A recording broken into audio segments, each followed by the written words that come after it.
por esta invitación que realizó la Regional de Bogotá y Cundinamarca. Yo me presento, soy Edwin Chiribí, el director de Estudios Económicos de la Presidencia de Camacol. Hoy nos acompaña la Superintendencia de Sociedades para hacer una presentación muy interesante en el marco de los conversatorios que hace la Regional, creo que de orden semanal o quincenal, y permanentemente de actualización sobre temas relevantes del sector. Nosotros hace tal vez unos 15 o 20 días nos buscó la Superintendencia de Sociedades para hacer esta jornada, parte del valor agregado, digamos, que le dan los afiliados, pero también para unir, digamos, un poco los temas de regulación en materia contable junto con la expectativa y, digamos, un poco lo que viven las empresas día a día en relación a la adopción de las NIF y la implementación propia de este nuevo estándar contable. Hoy nos acompaña Mauricio Español León, él es contador público, experto en temas desde luego de regulación y temas contables, y que nos va a dictar una charla sobre un poco, digamos, el nuevo modelo de valoración de activos y de implementación de NIF. Nosotros, desde la convocatoria que hizo la regional, encontramos una gran acogida de esta temática en general de las empresas, y la idea de hoy es trabajar en la próxima hora y media en una presentación de cerca de 50 minutos de Mauricio, y en la segunda parte tener un poco más el conversatorio taller con todas las inquietudes que ustedes traen. Entonces, creemos que va a ser una jornada muy interesante. Agradecemos también a Carolina de la Superintendencia de Sociedades que ha estado detrás del evento, y le damos la palabra a Mauricio, que entonces va a arrancar con su presentación. Por favor, en la jornada de taller, entre más activos puedan ser, muchísimo más provechoso va a ser la intervención y la presentación de Mauricio. Entonces, bienvenidos y muchas gracias de nuevo por su puntualidad y por estar acá. Gracias. Buenos días a todos. Pues muchas gracias por venir, muchas gracias por querer escucharnos. Esta es una labor de la Superintendencia de Sociedades precisamente para divulgar todo lo que venimos haciendo. Hoy vamos a hacer un repaso de lo que hemos venido haciendo en los últimos 14 años. Yo he tenido la oportunidad en los últimos más o menos 12 años de ser el coordinador del Grupo de Regulación e Investigación Contable en la Superintendencia de Sociedades, y eso pues me ha permitido estar al frente de todo el proceso de convergencia, incluso antes de que se expidiera la Ley 1314 del 2009. Y desde allí, incluso antes de que expidiéramos la primera norma de NIF Full en el año 2012, empezó a trabajar la Superintendencia de Sociedades. Empezamos a trabajar en lo que ustedes están viendo aquí, en el proceso de convergencia construcción conjunta. Cuando nos dimos cuenta que realmente este proceso es de construcción conjunta, este proceso no es solamente el Consejo Técnico de la Contaduría Pública, no es solamente de los supervisores, no es solamente de las grandes firmas, no es solamente de los supervisados, no es solamente de los preparadores, allí tenemos que estar todos. Por eso siempre hemos acudido también al trabajo con los gremios, y ahora quisimos empezar a generar esta divulgación. Y parte de eso, en este proceso de construcción conjunta, ¿qué es lo que quisimos empezar a hacer? Lo primero que empezamos a hacer, todos somos quienes, digamos que ahora no vamos a preguntar como preguntábamos antes quiénes somos contadores, sino quién no es contador. Ok.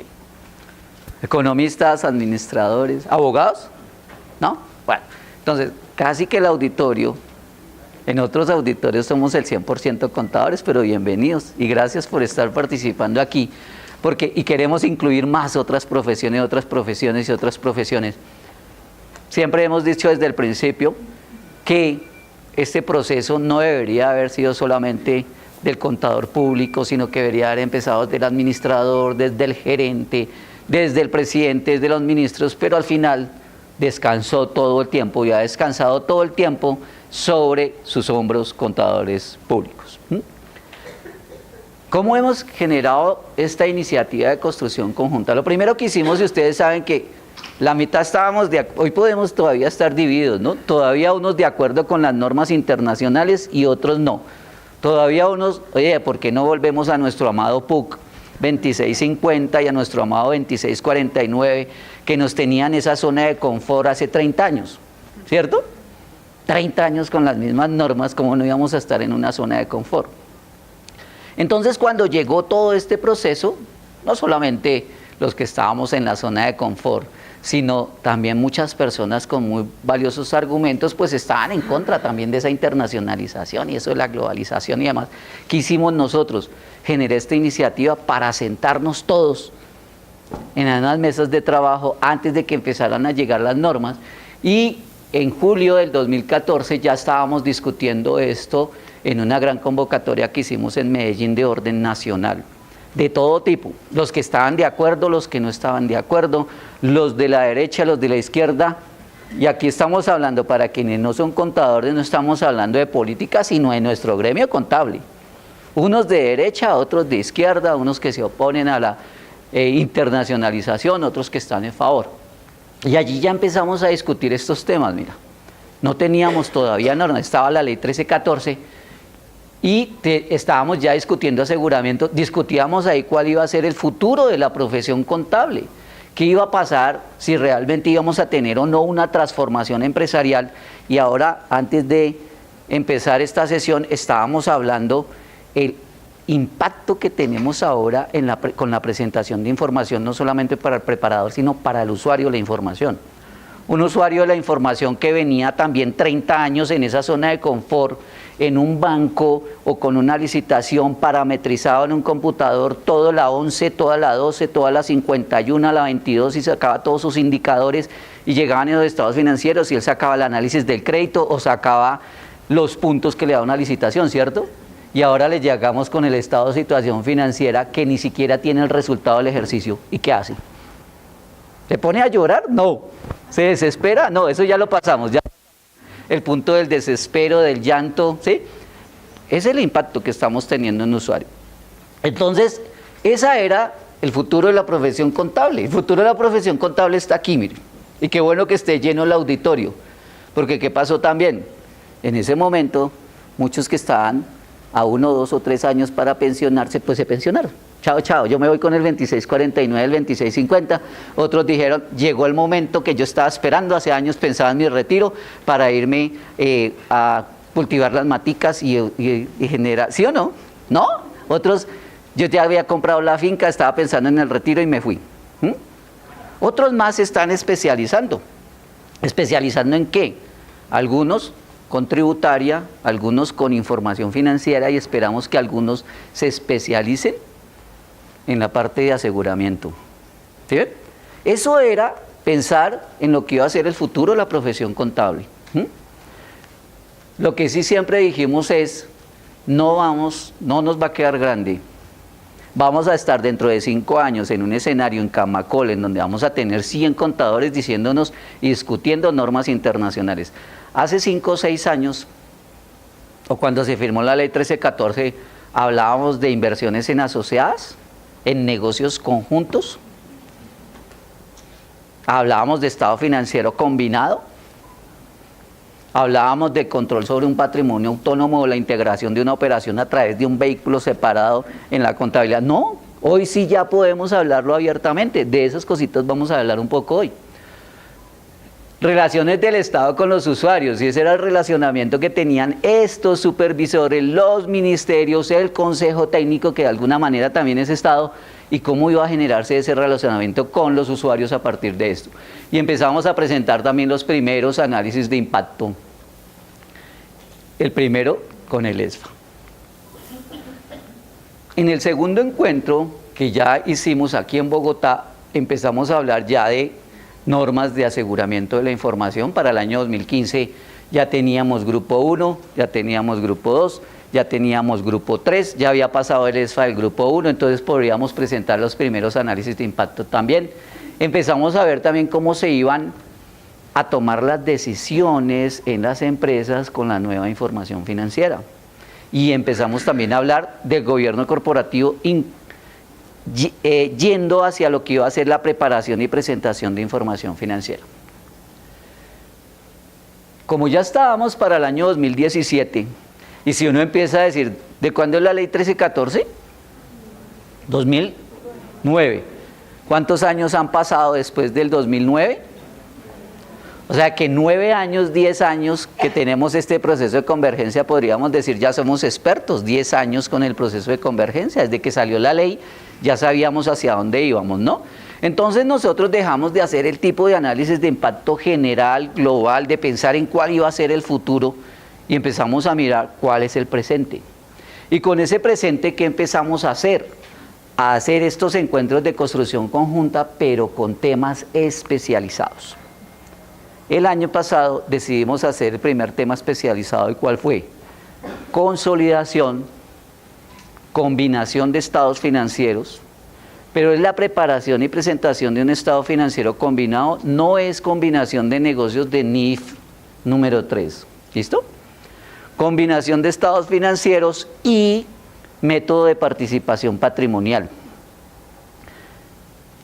Seguramente algunos de ustedes, todos somos constructores, ¿no? Algunos de ustedes tienen inversiones en asociadas, tienen inversiones en negocios conjuntos, aplican el método de participación patrimonial, consolidan, combinan estados financieros, integran patrimonios y hacen esos reconocimientos contables, ¿cierto? ¿Ha cambiado eso algo ahora como lo hacíamos antes? Ha cambiado mucho. Entonces nosotros empezamos a hablar sobre esto, ¿por qué?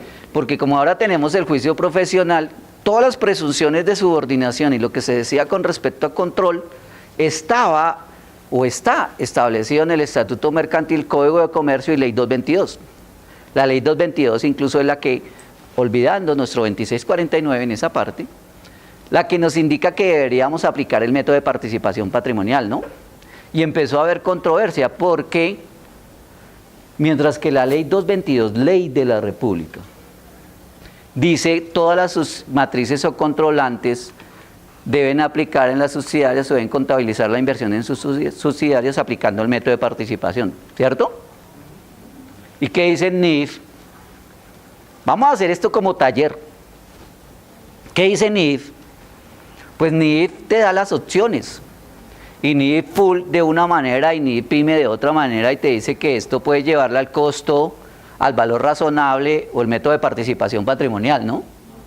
Entonces empiezan a haber esos choques y, oiga, ¿qué pasa con las presunciones de subordinación y los supuestos para medir, reconocer y presentar la inversión?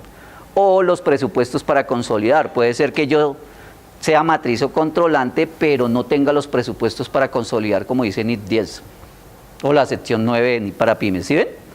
Como empezamos a tener todas estas controversias, los abogados levantaron la mano. ¿Ninguno? Bueno, entonces vamos a hablar de los abogados. Todo esto en materia mercantil se ha desarrollado más en términos jurídicos, ¿no?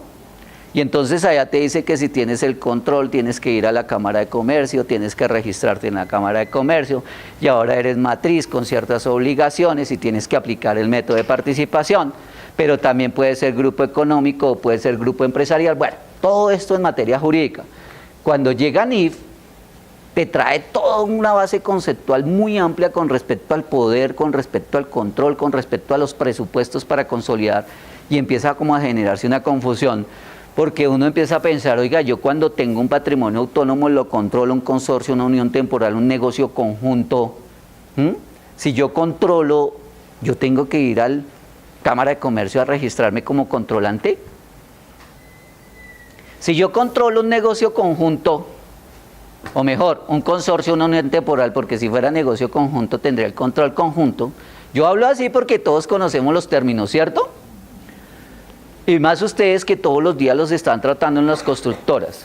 Si yo controlo un consorcio, ¿tengo que ir a registrarme como matriz o controlante en la Cámara de Comercio? No. O sea que no estoy bajo el presupuesto o las presunciones. Entonces, aquí, en ese momento, desplacé la cámara, pero es que el desplazamiento también era complicado.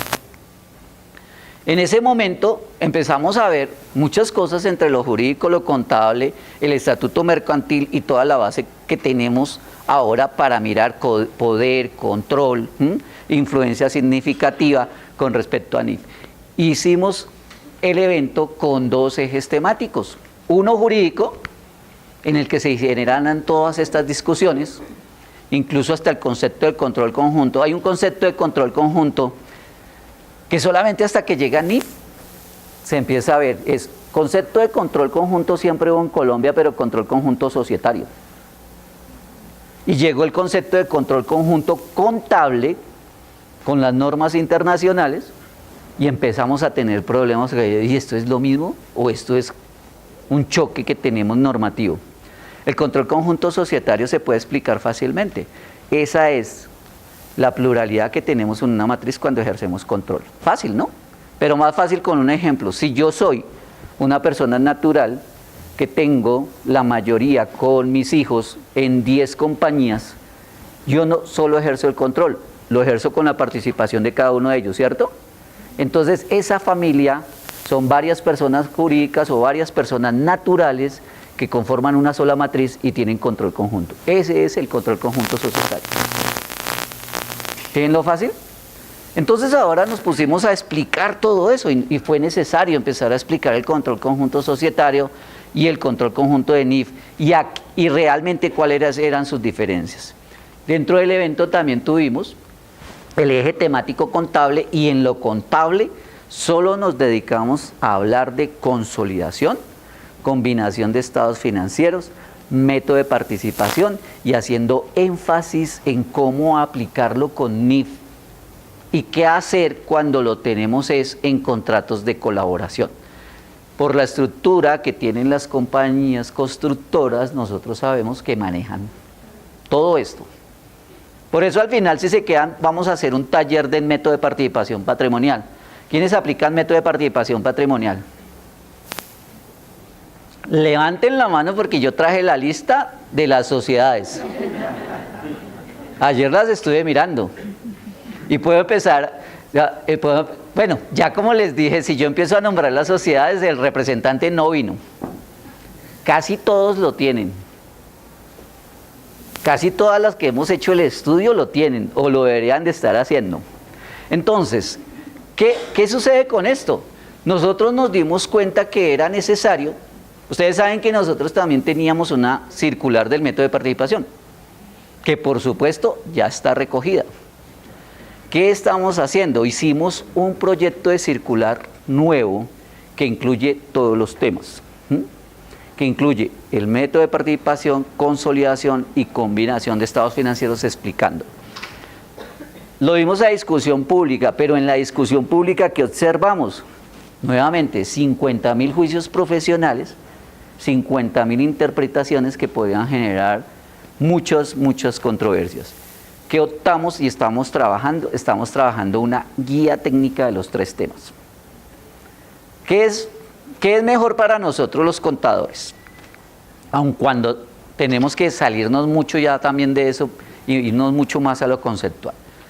Cuando uno le hablan de un método de contabilización y le hablan del método de participación, ¿qué es mejor que le digan? Que le digan a uno que la inversión inicialmente se registra al costo y después de manera prospectiva es afectada incrementándola, disminuyéndola contra el estado de resultados por el efecto de los resultados de la subordinada y también por los efectos del cambio en el ORI, que también es el espejo o el reflejo en el ORI de la matriz.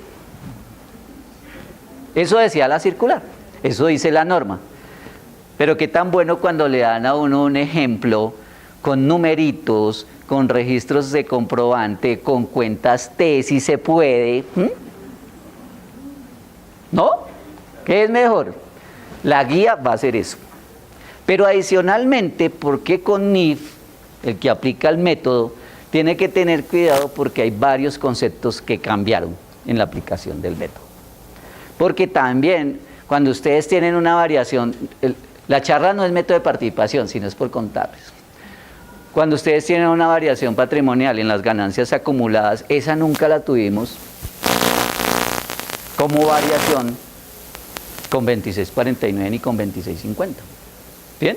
Ganancias acumuladas lo componen más o menos 10 rubros de la contabilidad. Entonces en esas variaciones se están presentando muchas cosas. Y no es lo mismo esa ganancia acumulada sin realizar que realizada. No es lo mismo la estimación de esa ganancia acumulada por un error que la ganancia acumulada que se generó por la venta de un activo. Entonces el reconocimiento contable es diferente. Todo eso nos dio pie para decir que era necesario que sacáramos la nueva circular o la guía de aplicación y la estamos trabajando.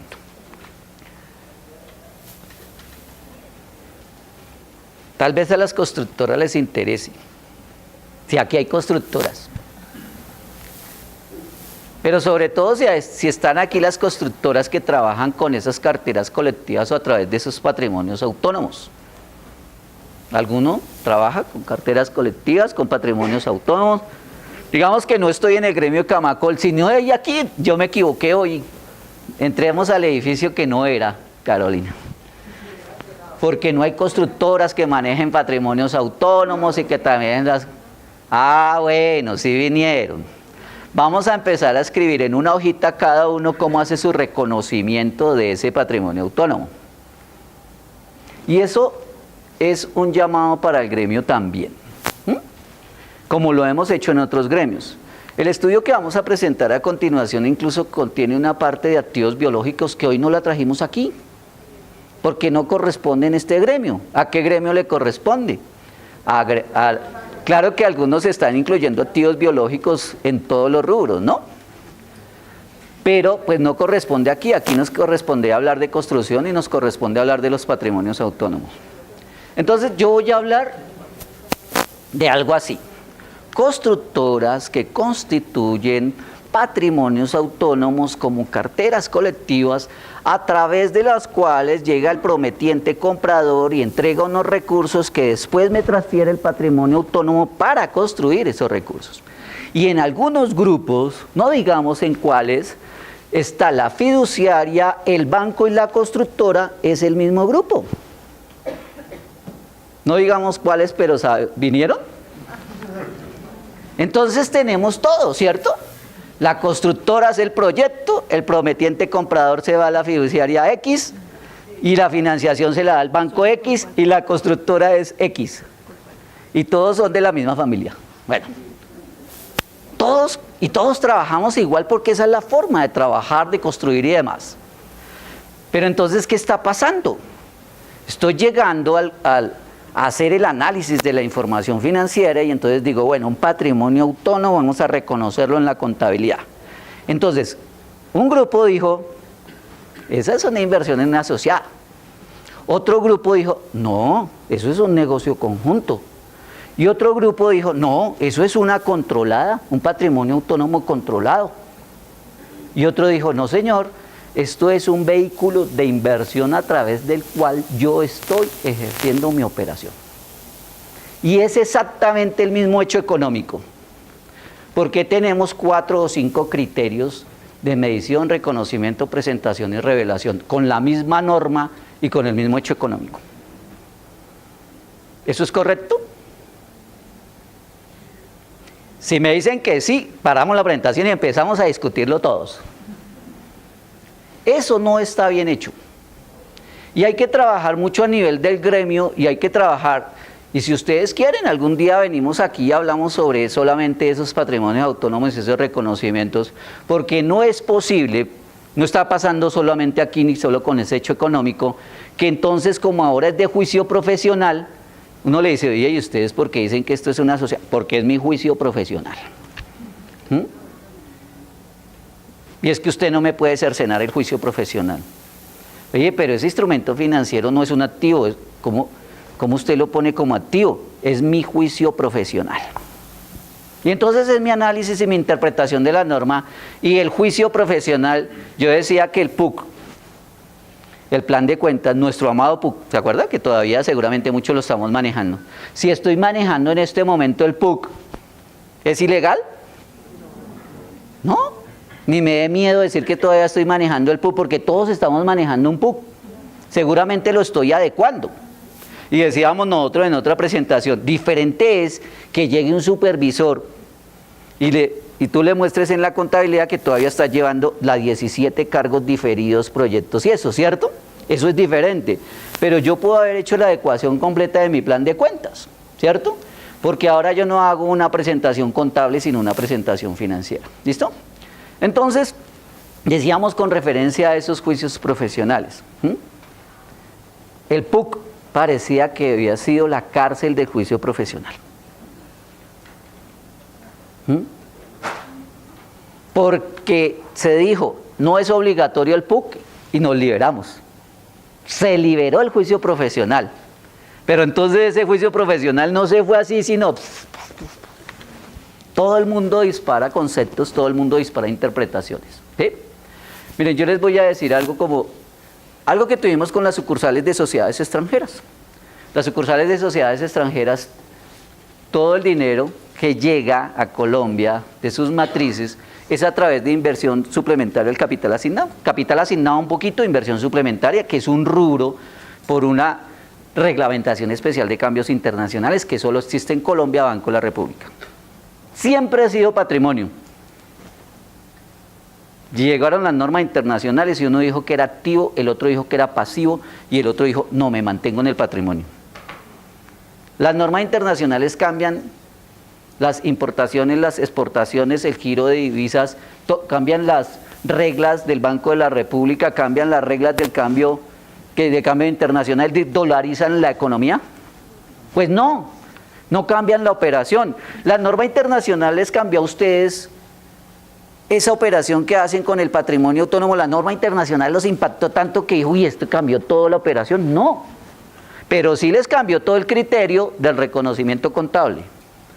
Entonces yo llamo la atención sobre eso y eso va a generarse en la guía. Para nosotros, super sociedades, por lo que hemos trabajado en todos estos años y por el último concepto en ese sentido del Consejo Técnico de la Contaduría Pública, ente de normalización técnica en Colombia, lo que se tiene ahí es un vehículo separado a través del cual yo estoy operando y eso debe estar en mi contabilidad completo. Nada de método de participación, nada de consolidación, nada de combinación, nada de integración de partidas similares. Eso es contabilidad completa. Estoy operando a través de un vehículo separado. ¿Listo? Las preguntas al final. Pero si son dos patrimonios autónomos y exactamente los tengo referidos como la cartera colectiva y como el hecho económico que referimos ahorita, es mi contabilidad. Hagan caso de cuenta con el concepto de las sucursales. La compañía aquí en Bogotá tiene una sucursal en Cali y tiene una sucursal en Barranquilla. ¿Eso es 3 contabilidades? Bueno, primer mensaje. Ahora sí vamos a la presentación. Empieza la presentación. Lo primero eran avisos parroquiales. No, mentira. Esto es parte de todo lo que estamos haciendo y siéntase en libertad de al final preguntar de todas estas cosas, cuestionarlo, ¿sí? Participar con todo esto. ¿Listo? Ahora, ¿qué vamos a hacer? Vamos a hacer la presentación de lo que fue el evento de este año, o nuestro análisis y nuestro trabajo de este año. El año pasado lo que vimos era que era necesario hacer un trabajo, ya no mirando impactos, pero sí mirando qué está sucediendo con la reevaluación de activos. ¿Qué pasa con la propiedad, planta de equipo y la reevaluación? ¿Qué pasa con las inversiones a valor razonable? ¿Qué pasa con las propiedades de inversión, las constructoras? Y ahorita van a decir, oh, también lo tenemos mal. En las constructoras, eso fue un beneficio grande. Ya, voy a decirlo, hoy estoy en el gremio, tal vez vinieron, no voy a decir, cierto que dije que no iba a decir nombres. Vinieron de alguna constructora que una vez le negué una fusión por unos inventarios de unos terrenos. ¿Cuál era el problema? ¿Cuál era el problema de nosotros las constructoras? Yo me voy a meter en el gremio. Nosotros las constructoras teníamos y tenemos unos terrenos que compré hace 50 años, que compré por 50 millones de pesos, mucha plata hace 50 años, pero se quedaron ahí en el costo porque los tenía como inventario, ¿cierto? Y tal vez estaba esperando que construyeran el Transmilenio por la 26, el metro por la 7ª, o que me dieran una licencia de construcción, o que esto explotara en construcción para poder explotar ese terreno, ¿cierto? Porque tenía esa información privilegiada, pero solamente el hecho se llevó 50 años después. Esos terrenos pues se quedaron ahí como costo, porque eran inventarios y los inventarios no se podrían reevaluar, ¿cierto? Y si lo reevaluaba como propiedad, planta y equipo, tenía que cumplir el concepto de propiedad, planta y equipo. Cuando llega el concepto de propiedades de inversión, ¿qué pasó? ¿Sí? Pude reevaluar ese terreno. Y las inmobiliarias también. Las inmobiliarias cuando tenían todas estas construcciones o terrenos para arrendar, los parqueaderos y demás, ¿cómo los tenían? Como inventario no, como propiedad, planta y equipo, con una revaluación afectando patrimonio, y ahora la revaluación te afecta resultados.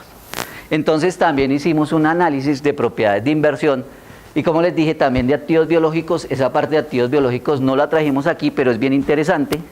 Puede ser que hayan constructoras con activos biológicos. ¿Sí o no? Levante la mano quien tiene activos biológicos. Yo no levantemos la mano porque me va a decir que eso es un error. Constructoras. Mire, hay hasta holding que están en el sector financiero, que tienen activos biológicos. Y cuando hicimos el análisis, ¿por qué? Porque ¿cuál es la mejor inversión? Hace mucho tiempo, el ganado. Entonces, la gente, esos excedentes de tesorería, y como ahora tenemos, y eso es parte de nuestras conclusiones, ahora no tenemos objeto social fijo, ¿no? Podemos hacer todo lo que sea lícito. Y entonces, si yo tengo un excedente de tesorería y tengo un lote, ojalá que no tenga tosa, un lote de ganado, invierto en el lote de ganado, y hemos visto, y la presentación de activos biológicos, eso es algo que lo muestra, y es, oiga, porque en todos los sectores activos biológicos, cuando vamos a ver, los manufactureros, porque tienen activos biológicos, porque los manufactureros tienen todos los cultivos de ciertas frutas, ciertos cereales, para producir biodiesel, para producir papel, tienen los cultivos de caucho y son manufactureros porque esa es su materia prima para producir. ¿Sí ven? Y el activo biológico ahora se reconoce, se valora de una manera que trae NIF, que ya salió de inventario, las planticas salieron de inventario, salieron de propiedad, planta y equipo, y tiene un reconocimiento especial. Todo eso es especial en nuestra contabilidad y por eso decidimos hacer el análisis. Empecemos aquí. Primero que todo, lo mismo de siempre, ¿no? Que Grupo 1 no solamente son sociedades grandes. Recuerden este número, mire. Compañías del Grupo 1, grandes, 2.364. El análisis se hace más o menos sobre 3.000. Tenemos los mismos indicadores, ya no tenemos tantas micros. ¿Cuántos de ustedes, constructoras, estaban en Grupo 2 con ese problema de los costos por préstamos? Y ya se pasaron. ¿Por qué siguen con el problema de los costos por préstamos? ¿Algunos se acuerdan que ya podemos cambiar de grupo? ¿Y no lo han solucionado? ¿Siguieron con el problema de los costos por préstamos? No, creo que traje las diapositivas de los cambios de grupo. Ya podemos cambiar de grupo, ¿no?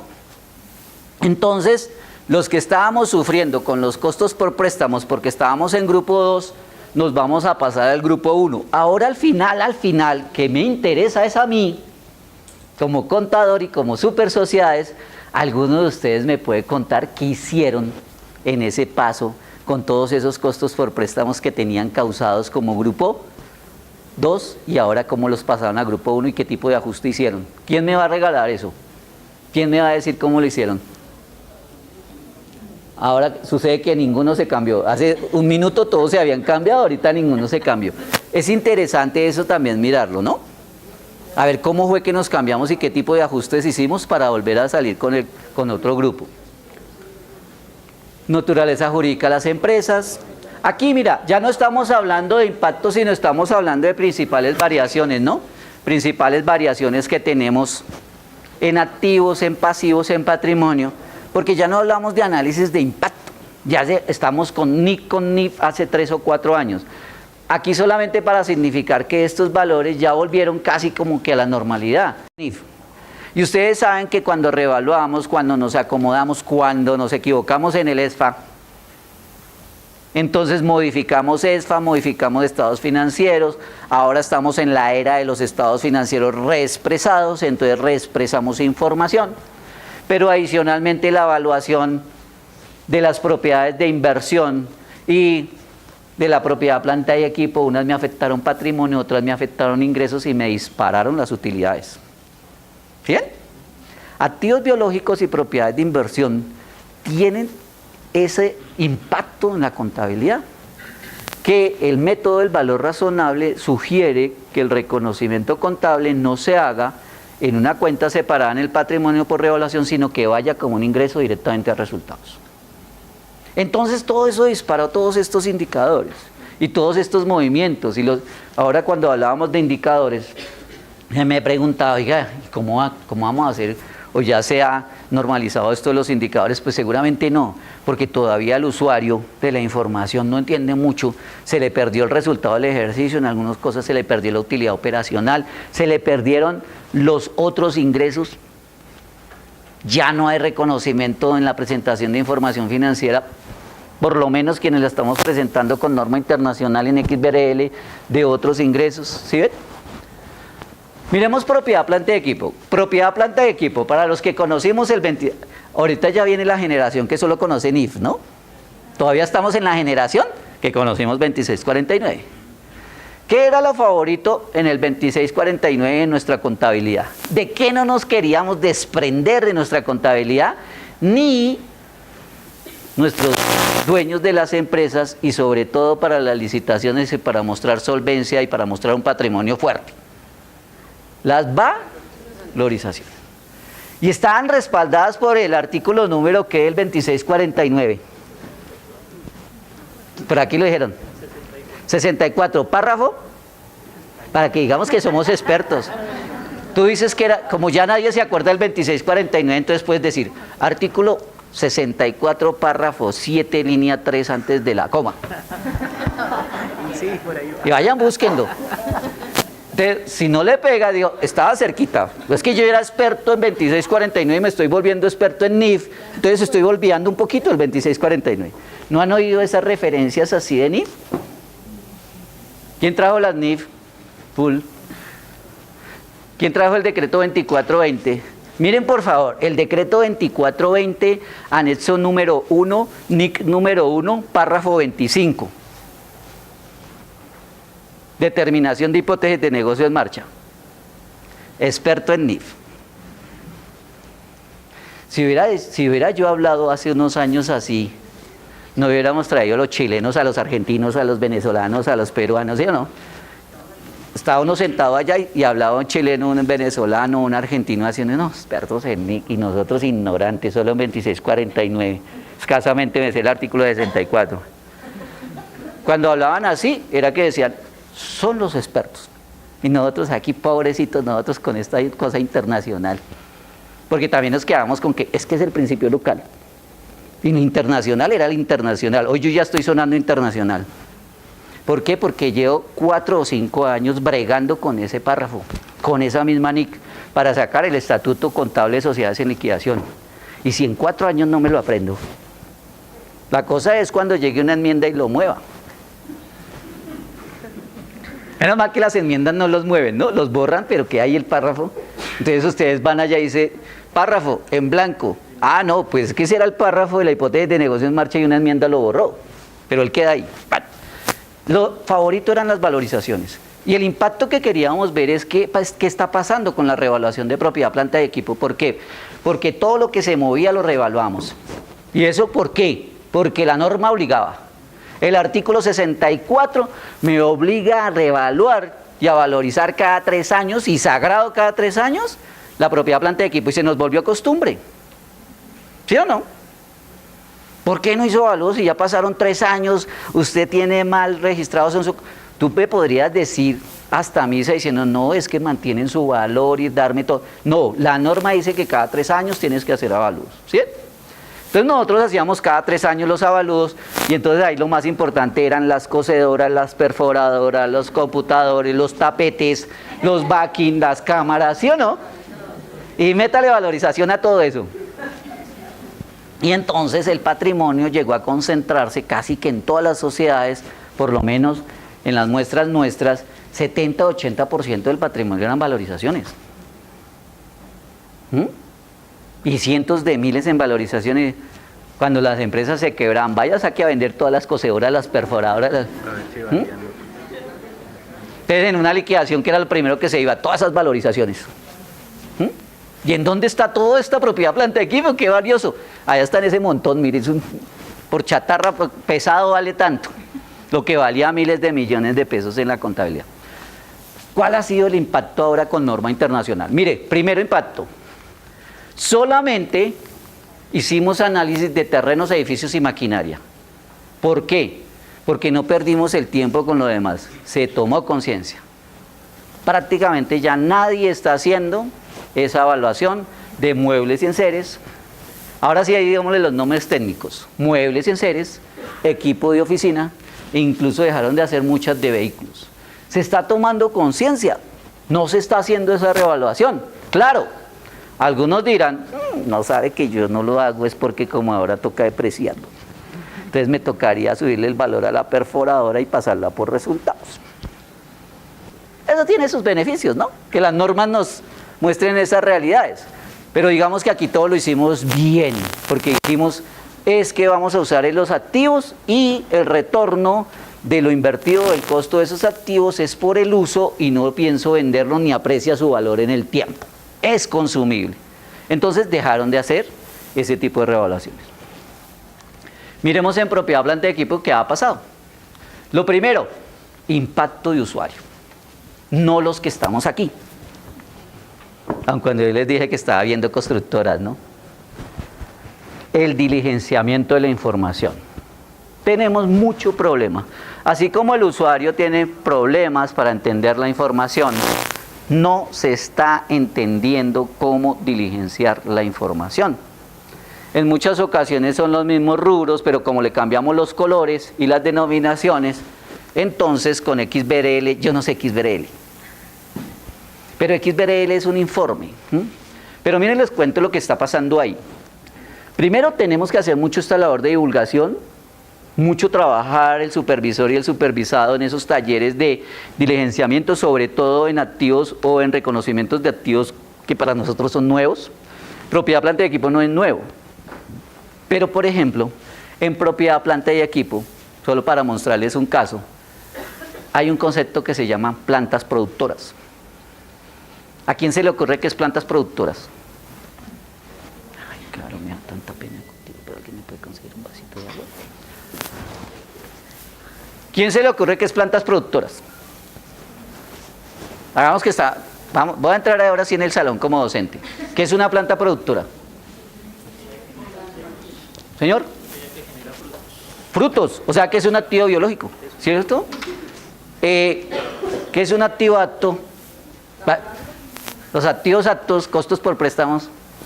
Mira, no mentiras, no va a ponerme a hacer aquí un test, un quiz, ¿sí? Pero ¿qué pasa? En grupo número 1, hasta antes del 2015, los activos biológicos se mantenían como activos biológicos en grupo 1 y en grupo 2. Y después, en grupo número 1 llegó una enmienda que dijo, no, pero hay maticas,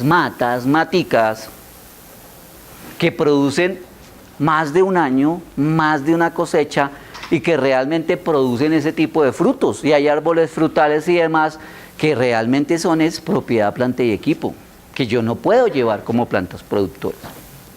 El que conoce el concepto está bien, pero muchos en plantas productoras colocaron fue la planta de gas, la planta de aluminio, la planta, ¿sí?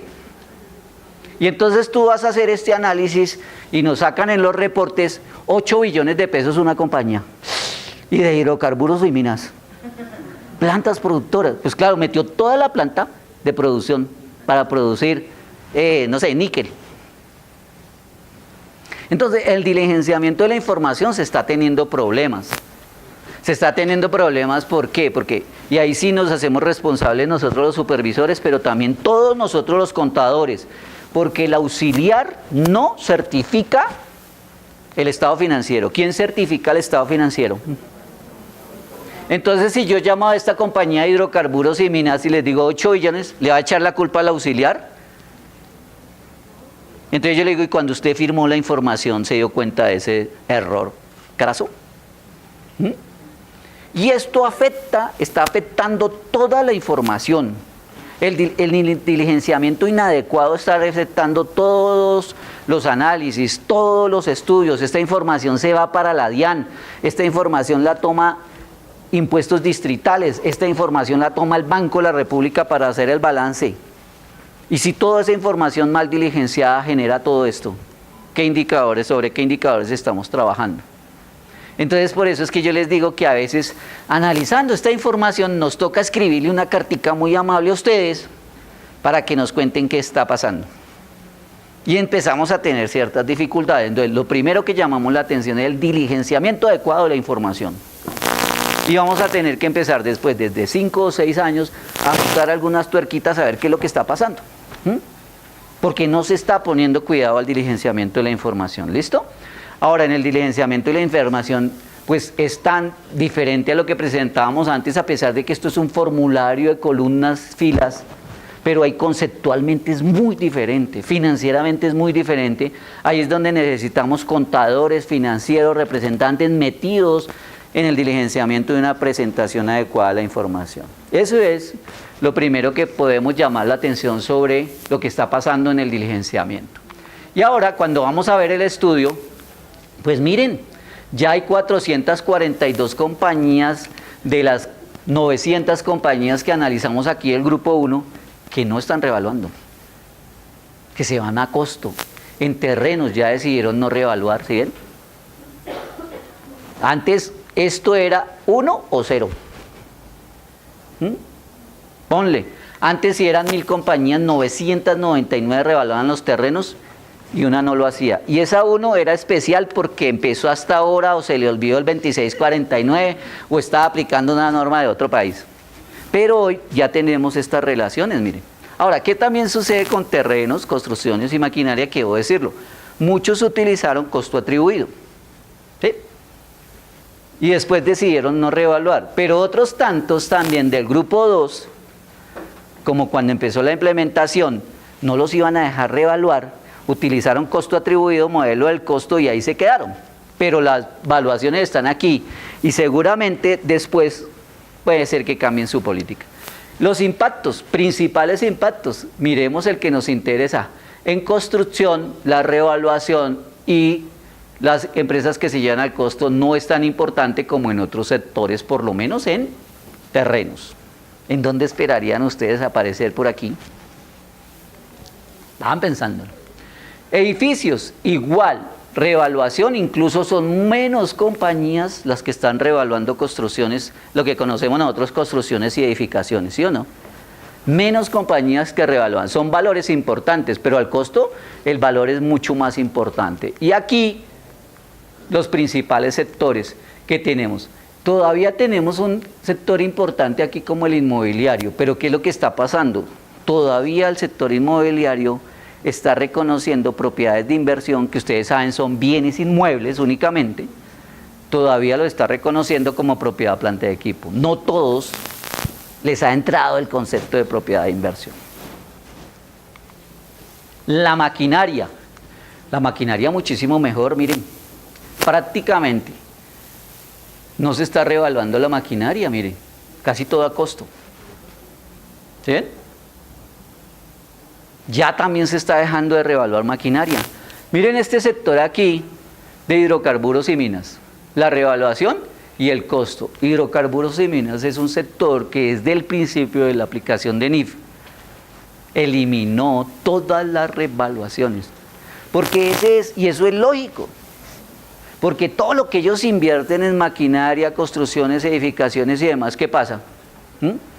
Pues eso ellos no lo pretenden recuperar sino por el uso.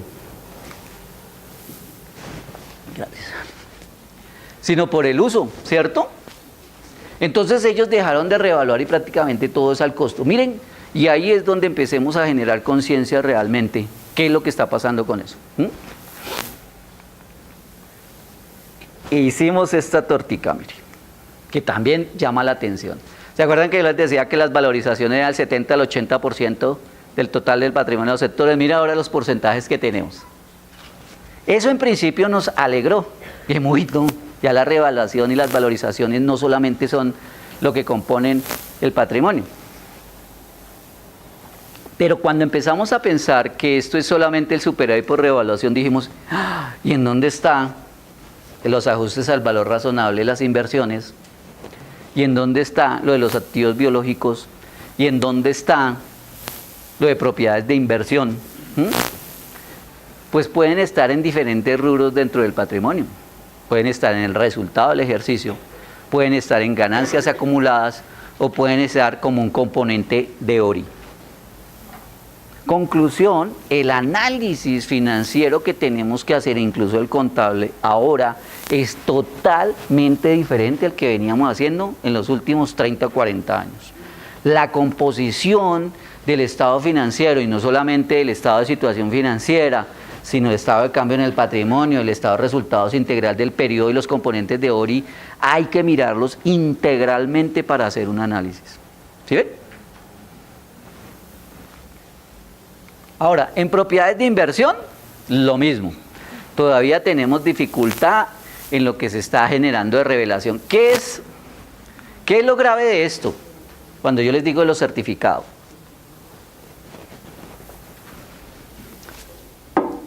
Lo grave de esto es que, ustedes saben cómo se hace esa taxonomía, miren, les voy a contar. NIF, por ejemplo en NIF 10, que saben de consolidación y demás, NIF 10 no trae las revelaciones, inversiones en asociadas no trae las revelaciones, ¿sí? Negocios conjuntos. Ellas tienen una NIC especial de revelaciones, la número 12, como la de operaciones con vinculado, la 24. De todas esas revelaciones que hay ahí, XBRL Internacional hace el informe de revelaciones y hace una publicación de las taxonomías de esos informes, que también publica IASB porque dice, está de acuerdo con mi norma, esto es lo que se tiene que revelar. Llegan todas las entidades a nivel internacional que aplican NIF y dice, estos son los informes que yo tengo que tener, que son las revelaciones que debe hacerse cuando yo preparo NIF Full. Nosotros empezamos a traerlas y las hacemos fielmente, tal vez más cortas de las que están allá, pero fielmente. Esta es la taxonomía ilustrada publicada por IASB y elaborada por XBR Internacional con base en la norma. El que no revela adecuadamente aquí no está haciendo una revelación adecuada con base en la norma. Es decir, están presentando su información certificada mal y la están certificando sin hacer una revelación adecuada con base en la norma. Así de sencillo. ¿Listo? No los va a mortificar más aquí. Puedo llevar uno a costo, puedo llevar uno al modelo del valor razonable, otro al costo y otro al modelo del valor razonable, ¿sí o no? Juicios profesionales, pues no, tengo que llevarlos todos, o todos los llevo al costo o todos al modelo. Y cuando tomamos una compañía y vemos que tiene propiedades de inversión y tiene de los dos, y la norma lo prohíbe, ¿sí? Eso no es diferencia de criterio ni de juicio profesional, lo están haciendo mal. Entonces ahí nos damos cuenta, compañías que toman políticas de manera diferente. ¿Qué queremos llamar la atención sobre esto? Mire, pues por supuesto acá, propiedades de inversión sí, el sector inmobiliario es más importante, pero ahí aparece la construcción.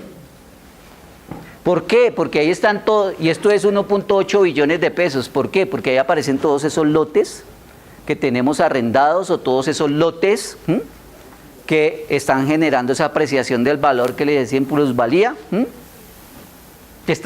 pero que nosotros aquí en Colombia, ¿cómo lo llamamos?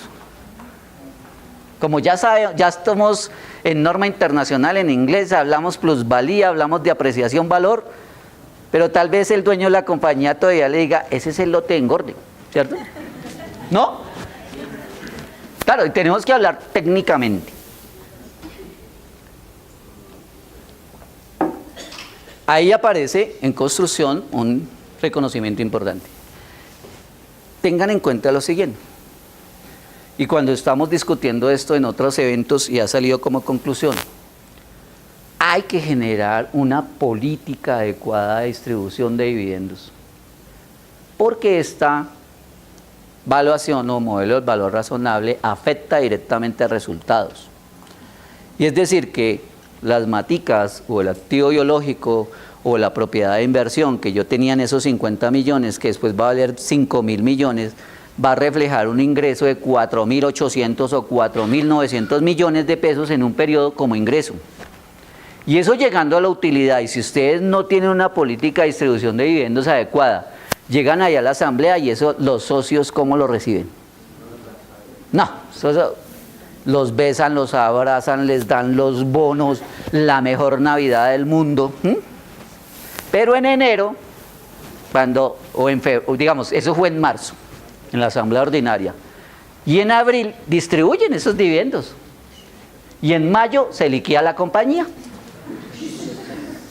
¿Por qué? Porque pues distribuyeron todo el capital de trabajo que seguramente tenían, o fueron y se endeudaron con los bancos para pagar esos dividendos, porque esas son partidas estimadas que no están realizadas.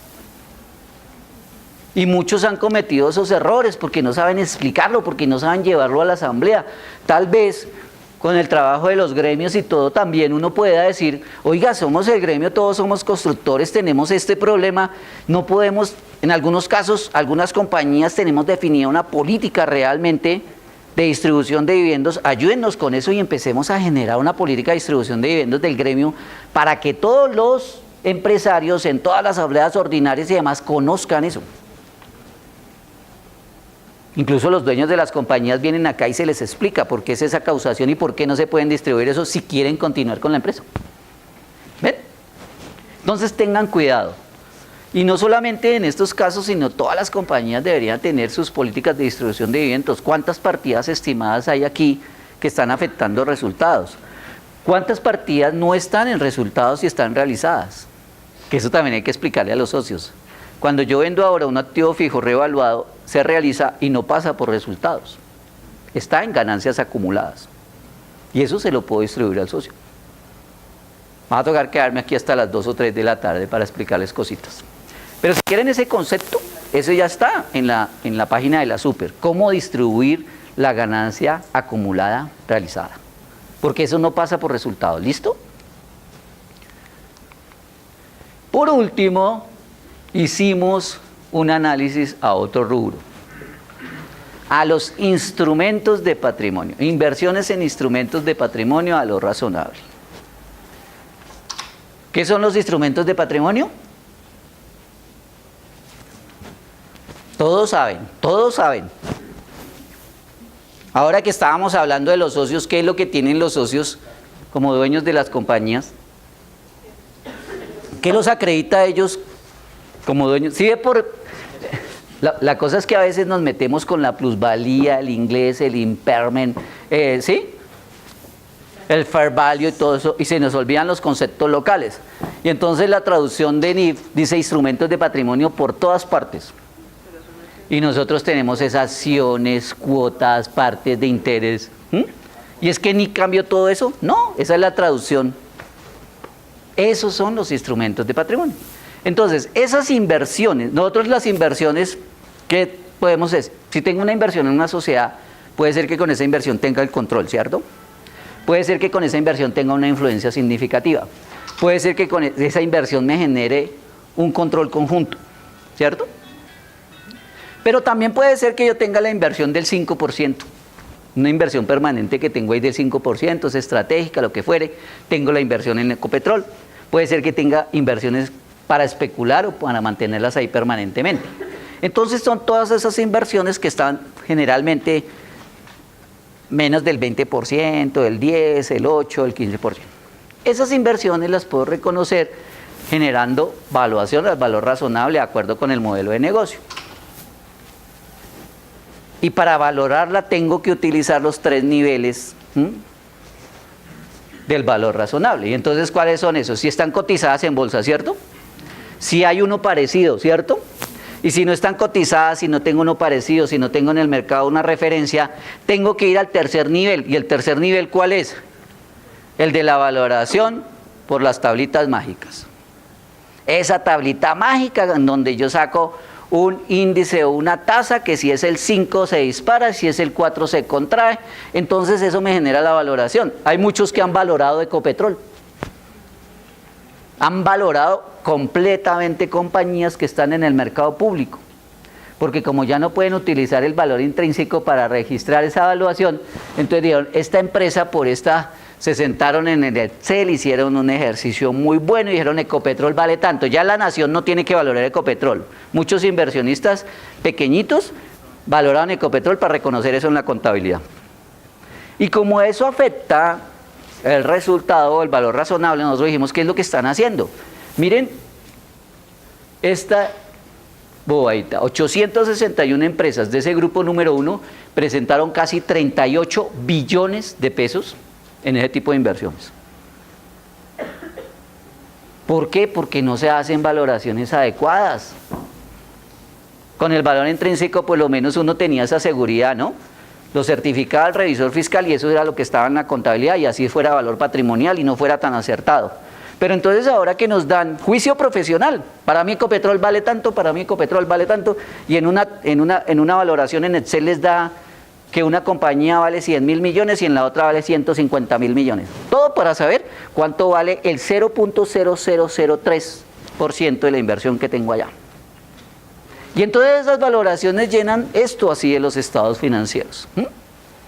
Estos análisis nos sirven para varias cosas. No solamente para mirar que se está diligenciando inadecuadamente la información, sino que tenemos muchas diferencias de criterio y que tenemos que trabajar mucho sobre el reconocimiento adecuado de estos hechos económicos cuando estamos utilizando estos criterios de NIF. Lo mismo hicimos para grupo 2. En grupo 2 incluso, miren, ¿se acuerdan del número de las sociedades grandes? Que eran 2.600 algo. Miren cuántas hay en el grupo 2. Claro, esto es a 31 de diciembre del 2017. Como todas las constructoras grandes que estaban en el grupo 2 pasaron al grupo 1, seguramente se disminuyó. Pero en el grupo 2 igual hicimos el mismo análisis y ustedes pueden ver esos números ahí. Mire, ahí hay algo interesante que no va a ser que cuando yo me vaya de aquí ustedes colocan, no, están libres de colocar en su calificación lo que sea. Pero ustedes van a colocar allá, es que son las calificaciones que me dan. Vinimos fue a que nos regañaran, vinimos fue a que nos dijeran, vinimos fue a que... No, vuelvo. Es generar conciencia frente a todos estos temas. Miren en el grupo 2, y podemos dejar después para que ustedes vean esos valores y demás. Esto, todo lo que estamos viendo acá, lo que hablamos de consolidación, combinación, todo lo que dijo la gente en estos eventos lo encuentran en la página de internet de la Super. Todo, absolutamente todo. Miren este concepto. ¿Se acuerdan que allá estábamos viendo costo y revaluación? Pues aquí entró en nuestro análisis, como ya eran más de 15.000 compañías, nos tocó incluir otro concepto, sin información.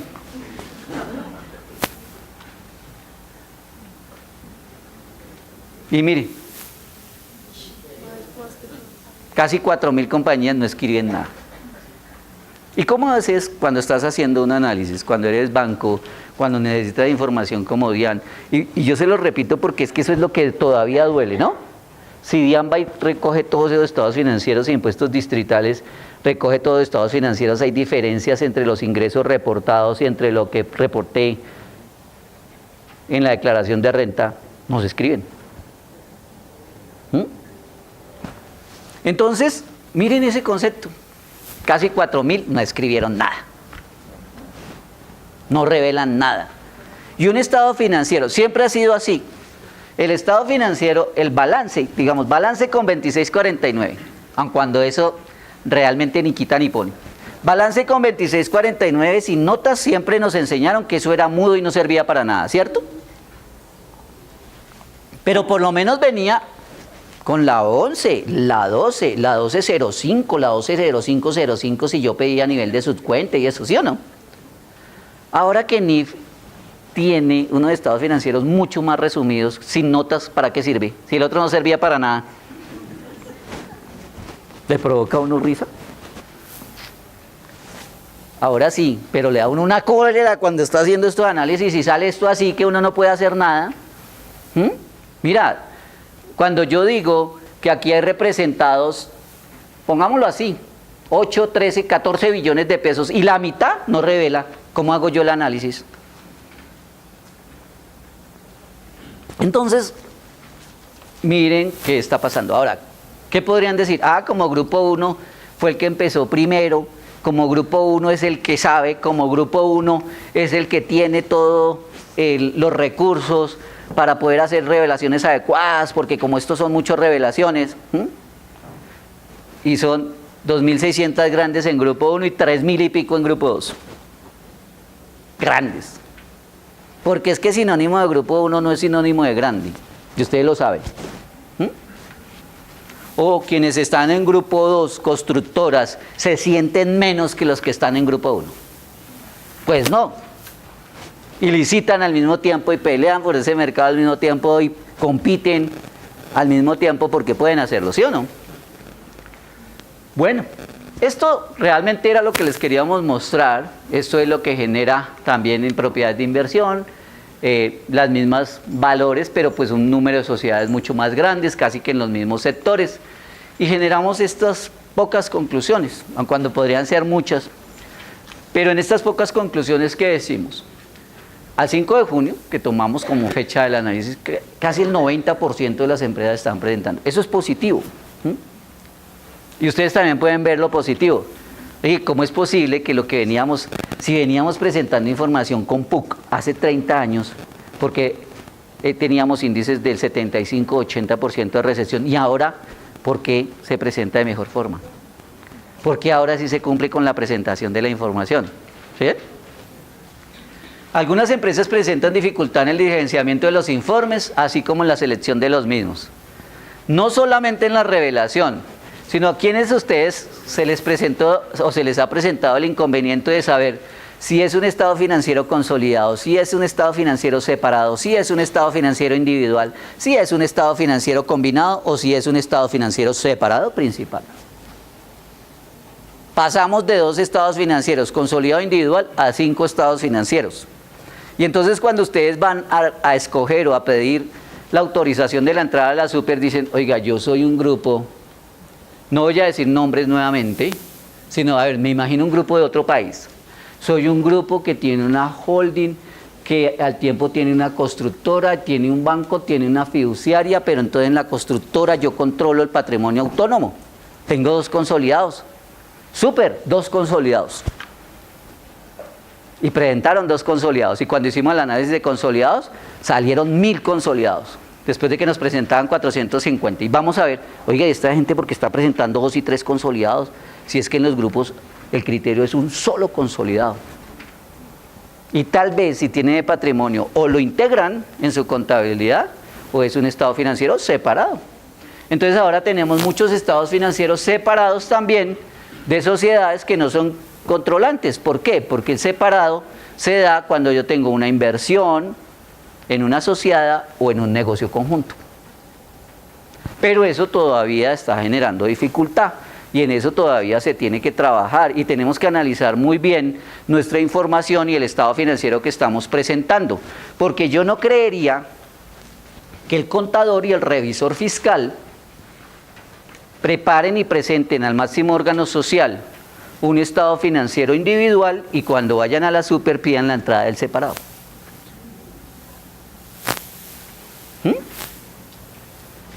Anexos de inversiones y entonces ustedes no tienen inversiones pero llenan eso de inversiones. No, eso no pasa.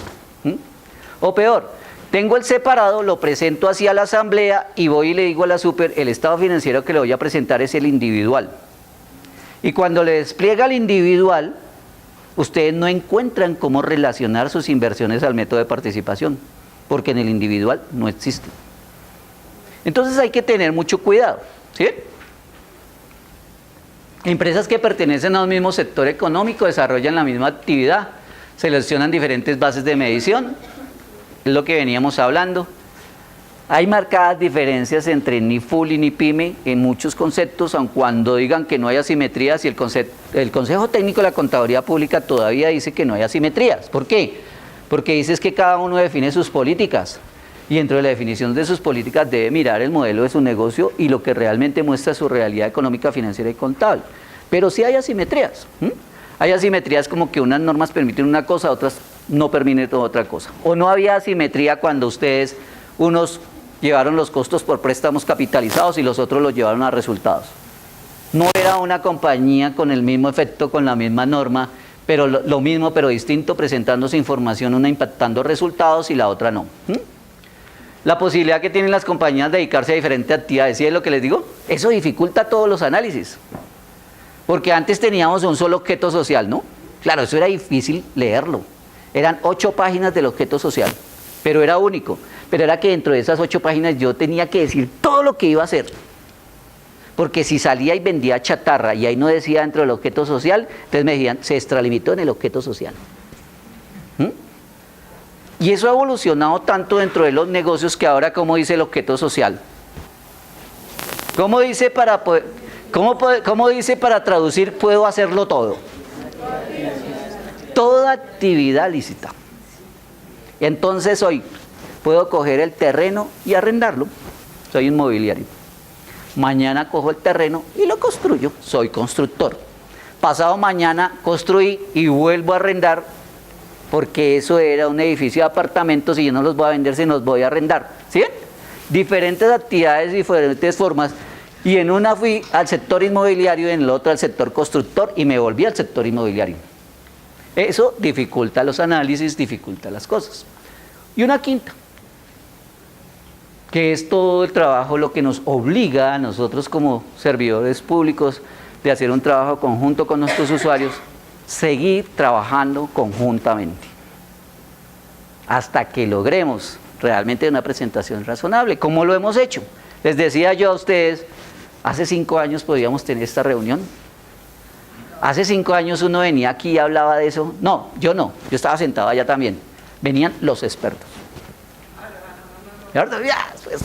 Y hablaban en inglés, en francés y en alemán, y te dijeron, si no sabes inglés y matemáticas financieras, por favor levante la tarjeta que va a pasar el de la Junta Central recogiéndolas. ¿No? Esta es la muestra de que sí podemos, de que podemos trabajar, y quienes están mostrando información a nivel internacional, y con el esfuerzo que vamos a hacer todos de seguir aplicando normas adecuadas, con el esfuerzo de los gremios. Cuando ustedes se reúnan aquí, definan la política de distribución de dividendos. Cuando se definan aquí, definan realmente cómo van a reconocer todos adecuadamente los patrimonios autónomos. Va a ser mucho mejor la información que vamos a tener hacia futuro. Y ya lo logramos pasar todo este proceso de convergencia, todo este proceso de implementación, y sacamos, no solamente sacamos la cara adelante, sacamos la legión extranjera. Ya son menos argentinos, menos chilenos, menos colombianos, por lo menos hoy les habló un bogotano. ¿Sí ven? Ahora entremos a ese espacio de reflexión. Yo no les llamo de dudas, de preguntas, de respuestas, seguramente tenemos todavía 50.000. Sino ese espacio de reflexión lo llamo intercambio conceptual. Pueden decirnos lo que quieran, con todo el respeto que nos merecemos todos. Pueden opinar, pueden argumentar, pueden comentar, o si tienen alguna duda, miremos a ver si entre todos la podemos resolver de alguna forma. Señor. Gracias. Yo siento que las NIF generan toda distorsión económica y financiera de las empresas, especialmente para los diagnósticos financieros. Que cuando tú vas a hacer un horizonte de tiempo analítico financiero, encuentras que hay una parte científica que está sin unir. Eso hace muy difícil el análisis, el diagnóstico y la planeación de la ejecución financiera. Entonces, ¿cómo se hace para que se homogeneice todas las informaciones ni siquiera tan complejas? Ok, ¿quién tiene esa respuesta? Vamos a contestar entre todos, dije yo. Miren lo que está pasando ahí. Y hablábamos antes con algunos de ustedes del impacto de usuario. Claro, nosotros hicimos, ¿qué pasaría en los países que no hicieron transición? Como Ecuador y otros países que dijeron, mañana amanecemos en NIF. Hasta diciembre nosotros hicimos transición, pero hemos tenido todas esas situaciones. Les decía cuando presentábamos las variaciones aquí, que para nosotros eran impactos, esos impactos fuertísimos, y pasábamos de una utilidad que crecía al 100%, al 200%, patrimonios que quedaban como patrimonios negativos, por una presentación diferente. Yo creo que con el tiempo lo vamos a ir haciendo. Ahora, ¿qué sí estamos teniendo ahora? Que eso es uno de los impactos que medimos allá más allá de los estados financieros, un impacto de usuario. Un impacto de usuario, y si ustedes entran al portal de información empresarial de la superintendencia, nosotros cambiamos todo el sistema de información. Entonces, si cualquier compañía que nos dé su NIC para entrar, por favor. ¿No? Entonces, porque se pierde la oportunidad de mirar cómo la están presentando. Entonces, ¿qué sucede? Eso nos obligó a tener ese horizonte de tiempo y lo que usted dice es correcto. ¿En qué sentido? Nuestro sistema de información, estados financieros, se presentaban con plan de cuentas y 2649 con todos los códigos PUC. Eso fue imposible de migrar. Los que saben de sistemas saben qué es eso. Nos dijeron, pues homologue eso para pasar. Yo, ¿quién les va a homologar eso? Nosotros tuvimos que dejar ese sistema y esa información hasta ahí. Hablemos de Grupo 1. La dejamos hasta diciembre del 2014 con 2649. Y quedó en esa base de datos. Comparable absolutamente para nada, si usted la va a mirar en concepto. Si va a hacer análisis financiero con eso, para nada le sirve. Tendría que casi que mirar, hacer un análisis y casi que hacer una homologación completa de lo anterior, y eso nadie lo va a hacer. Entonces tuvimos esa coyuntura. Tal vez los dos, me disculpa si me equivoco, en la época de la aplicación de los ajustes por inflación. Bueno, sí estuvimos los dos, creo que los dos nomás. ¿Alguien más estuvo? No, pero es como a uno no le gusta reconocer la edad, ¿saben? Entonces, nos pasó lo mismo, ¿se acuerdan? Pero menos traumático porque eran menos diferencias. Nosotros tuvimos que dejar una contabilidad histórica y al año entrante ya teníamos desde enero una contabilidad ajustada por ese PAC, el porcentaje de ajuste del año grabable y un montón de conceptos, y eso para nada era comparable. Pero con el tiempo empezamos a verlo. Así está pasando con NIF. 2015, Grupo 1, el comparativo, nada que ver con el 2649. Por eso, y ahí es donde le damos palo al Consejo Técnico y al IASB, por eso es que tuvimos que hacer ese proceso de convergencia, de hacer el análisis del impacto, el ESFA y la transición para comparar NIC con NIF. Lo más recomendable ahí sería comparar NIC con NIF. Y tendríamos 2014, 2015, pero también 2016 y 2017. Entonces, si tengo 2017, 2016, 2015 y 2014 con NIF, ya tengo una base para comparar. Pero lo que usted dice es cierto, la base anterior no me sirve. Pero sí hay que también ser concretos frente al usuario de la información. Yo les voy a comentar, si no, cuando no ese nombre no se compromete, como esto es un espacio académico. Cuando se le entrega esta información a los periodistas y revistas especializadas, si los contadores nos dijeron, es que eso le pasa a usted y lo voy a echar porque usted no se actualizó, ¿qué le pasa a un periodista que no tiene la formación contable, económica o demás?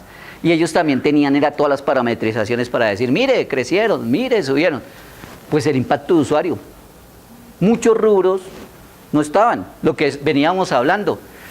Cogieron un balance y decían, oiga, toda la economía colombiana está mal. ¿Por qué? Porque no generó resultados este año, ni utilidad ni pérdida, porque no está en el balance. No se entendía ni se entiende todavía muy bien el concepto de ganancias acumuladas. Un concepto que nosotros, ¿cómo lo entendíamos? Resultados de ejercicios anteriores. Y entonces decíamos, esa es la 3605, la 3610, después se acumulan la 37, si no distribuyen, queda como resultados de ejercicios anteriores, ¿cierto? Y llegamos al concepto de ganancias acumuladas y muchos entendieron que eso se lo podían distribuir inmediatamente porque era el mismo concepto de resultados de ejercicios anteriores, y no lo es. Ese concepto tiene 10 rubros de la contabilidad. Vamos a tener que ir aprendiendo todo eso. Los bancos, según nos contaron, y yo no sé, creo que ya no está pasando, y si está pasando, pasó en otro país que hizo lo mismo que nosotros. Llegaron las sociedades allá con su información financiera, con XBRL, y estos rubros para el crédito, y estos rubros para el crédito, no me sirve, tráigamela con 2649, o no me traiga ahora estados financieros, sino me tráigame todos estos indicadores, porque yo tengo en mi programa que mirarle a usted el estudio del crédito con esta información. Todavía no entienden la información financiera. Bien, vamos en ese proceso. Con el tiempo vamos a tener bases de datos. Ya tenemos una base de datos del Grupo 1. Vamos a entrar con los de estados financieros de 2018. Pero no solamente eso. Yo le voy a adicionar a su pregunta porque eso es un tema muy importante. ¿Se acuerdan cuando hablábamos de separado individual consolidado? Esos conceptos nadie los toma en cuenta. Y entonces cuando uno dice, hagamos el análisis, sí, pero hagámoslo con solo estados financieros separados. ¿Por qué?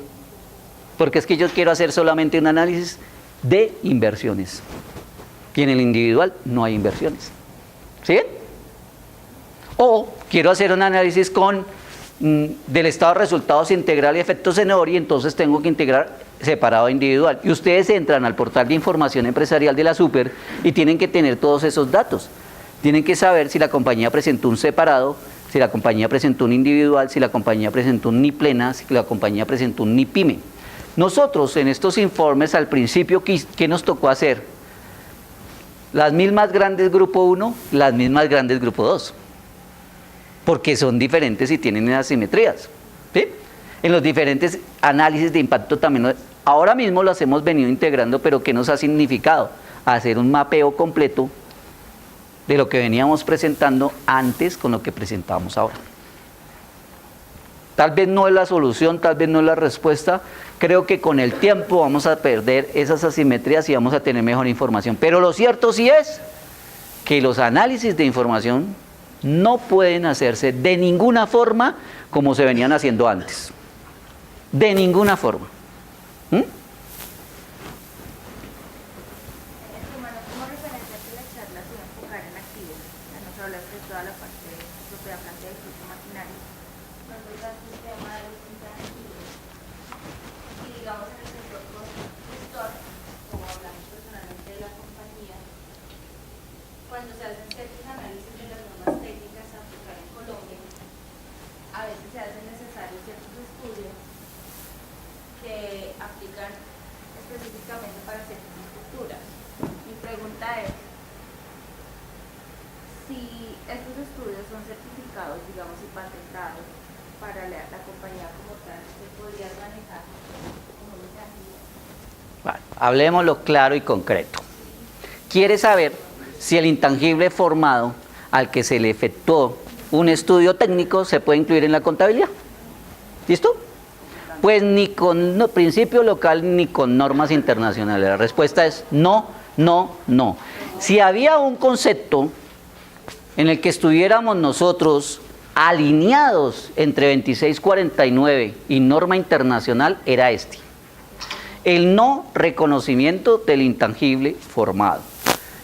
Pero digamos que de alguna manera cuando llega toda esta revolución de NIF, nos empieza a generar dudas, porque entonces empezamos a hablar de que nosotros teníamos un crédito mercantil, ¿cierto? Y de que ahora hablamos es de plusvalía, y de que son dos conceptos diferentes, y que nunca tuvimos el intangible diferente a la plusvalía, ¿cierto? Y el concepto que tenemos nosotros de evaluación de intangible, porque la norma permite valorar los intangibles, ¿cierto? Pero el concepto sigue siendo el mismo. Si no puedo establecer con claridad, bueno, de una parte para ser concretos y claros, si el intangible es adquirido y yo sé exactamente el valor razonable por el que lo adquirí, sea por permuta, sea en efectivo, sea lo que sea, lo puedo reconocer, porque es adquirido. Pero si el intangible es formado, de ninguna forma se puede hacer. Lo único que puedo reconocer es todos los costos y gastos asociados con el reconocimiento de ese intangible. ¿Listo? Pero de ninguna forma valoraciones.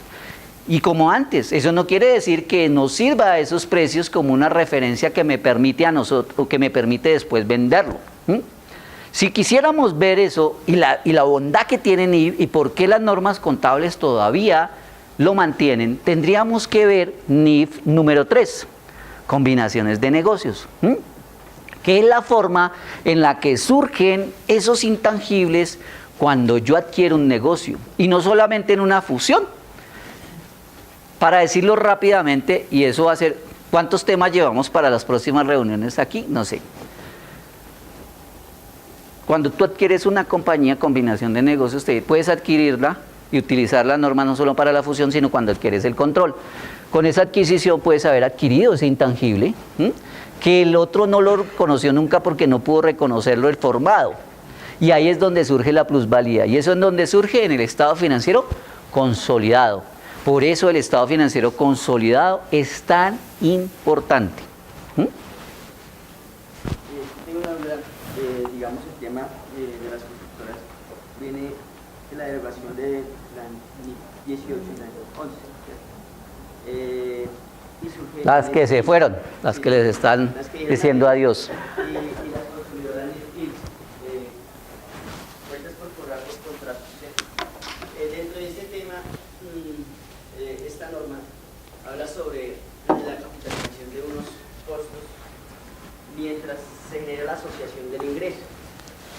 Mi pregunta es, todos estos costos que yo estoy relacionando, ¿sí?, los puedo capitalizar en el activo y irlos reconociendo a medida que voy reconociendo mi ingreso.